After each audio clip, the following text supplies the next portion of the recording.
हाय दोस्तों, नमस्ते, प्रणाम। मैं नीना भार्गव। मेरे यूट्यूब चैनल में आप सभी का स्वागत है, अभिनंदन है। और मैं माँ भारती, हमारे यूट्यूब चैनल में आप लोगों का स्वागत है। पियर पियर बहुत लोग हमें पियर वाला दिन करना है। पियर पियर देखा थे सब है एकदम। माता रानी के दिन चलत ना ऐसे। तब हम लोग थे देवी माँ का गीत है। अच्छा लगा सर, कमेंट में आप लोग बताना। बहुत बढ़िया देवी गीत हुआ। ऐसा धुआंधार चलत बा तब हम लगल अच्छा लगी तो लाइक और सब्सक्राइब और कमेंट में भी बतावल जाए कि हम लोग का गीत गाना कैसा लगा था। और आप लोगों को भी सब सपोर्ट करल जाए। जो भी कमेंट में करी तबे तो पता लगी। कमेंट जे करी ओकर नाम आई, सब बहनन का नाम वाला तो पता लगला कहाँ से है ये कमेंट कैले है। मनो आजमगढ़ जिला आजमगढ़ और मऊ परासिन गाँव से है। हम लोग का गाँव मऊ परासिन है। तो बहने लोग बताओ जाए कि आप लोग कहाँ से हैं, कहाँ से देखत हैं, कमेंट में जरूर बताओ जाए। 1 मिनट में ले लेंगे।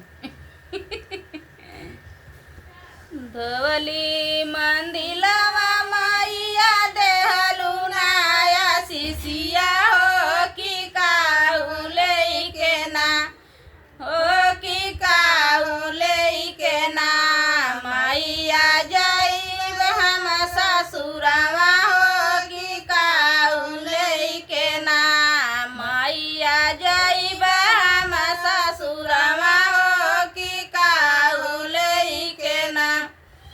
डोली मंदिलिया मैया देहलू नाया शिशिया हो कि काहू लेके ना, हो कि काहू लेके ना मैया जाइब हम ससुरवा हो कि काहू लेके ना मैया जाइब हम ससुरवा हो कि काहू लेके ना। धनवा त देबै बेटी लूटी पाटी जाई है हो बीरानवा देवना, हो बीरानवा देवना तोहरे नैहर का सिंगारवा हो बीरानवा देवना, तोहरे नैहर का सिंगारवा हो बीरानवा देवना। धनवा त देबै बेटी लूटी फाटी जाई है हो बीरानवा देवना, तोहरे नैहर का सिंगारवा हो बीरानवा देवना, तोहरे नैहर का सिंगारवा हो बीरानवा देवना।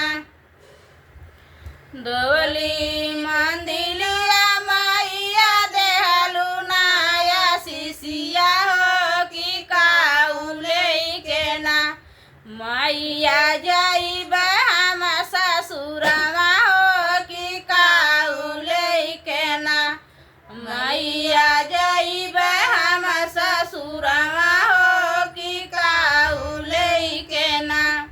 डोली मंदिलिया मैया देहलू नाया शिशिया हो कि काहू लेके ना मैया जाब हम ससुरवा हो कि काहू लेके ना मैया जाब हम ससुरवा हो कि काहू लेके ना। सजना का हो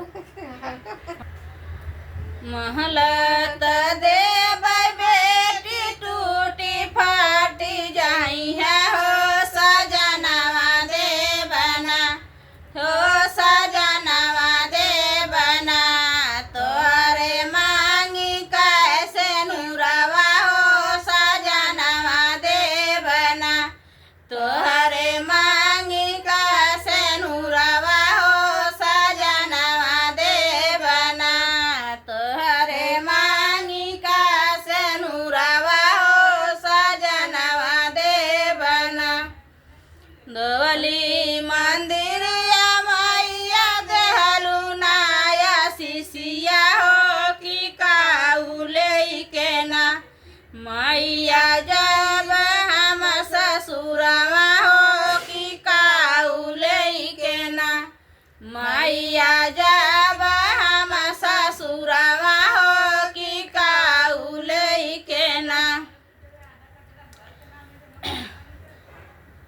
सोनवा